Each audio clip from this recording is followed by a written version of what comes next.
ಕನ್ನಡ ವಾಹಿನಿಗೆ ಸ್ವಾಗತ. ಲೈಂಗಿಕ ಕಿರುಕುಳ ಪ್ರಕರಣ ಸಂಬಂಧ ವಕೀಲ ಜಿ. ದೇವರಾಜೇಗೌಡ ಅವರನ್ನ ಶುಕ್ರವಾರ ಸಂಜೆ ಚಿತ್ರದುರ್ಗ ಜಿಲ್ಲೆಯ ಹಿರಿಯೂರು ಪೊಲೀಸರು ವಶಕ್ಕೆ ಪಡೆದಿದ್ದಾರೆ ಎಂದು ಇದೀಗ ವರದಿಯಾಗಿದೆ. ವಕೀಲ ದೇವರಾಜೇಗೌಡ ವಿರುದ್ಧ ಏಪ್ರಿಲ್ 1ರಂದು ಹೊಳೆ ನರಸೀಪುರ ಠಾಣೆಯಲ್ಲಿ ಮಹಿಳೆಯೊಬ್ಬರು ಲೈಂಗಿಕ ಕಿರುಕುಳದ ದೂರು ನೀಡಿದ್ರು.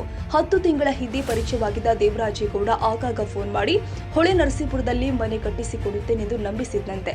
ನಂತರ ಕಾರಿನಲ್ಲಿ ಹಾಸನಕ್ಕೆ ಕರೆದುಕೊಂಡು ಹೋಗಿ ಹೇಳಿದ ಹಾಗೆ ಕೇಳಿದ್ರೆ ಮನೆ ನಿರ್ಮಾಣ ಕೆಲಸ ಬೇಗ ಮುಗಿಸ್ತೀನಿ ಅಂತ ದೈಹಿಕವಾಗಿ ದುರುಪಯೋಗ ಮಾಡಿಕೊಂಡಿದ್ದಂತೆ.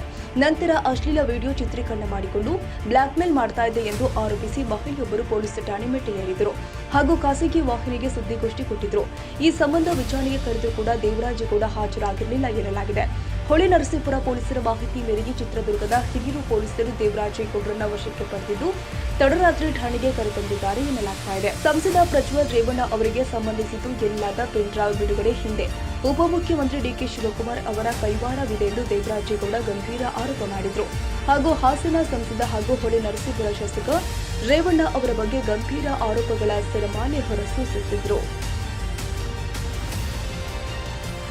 ತಾಜಾ ಸುದ್ದಿಗಾಗಿ ಎಂಟಿವಿ ನ್ಯೂಸ್ 24x7ಗೆ ಸಬ್ಸ್ಕ್ರೈಬ್ ಮಾಡಿ ಮತ್ತು ಬೆಲ್ ಐಕಾನ್ ಅನ್ನು ಒತ್ತಿ. ತಪ್ಪದೇ ಲಿಂಕ್ ಶೇರ್ ಮಾಡಿ.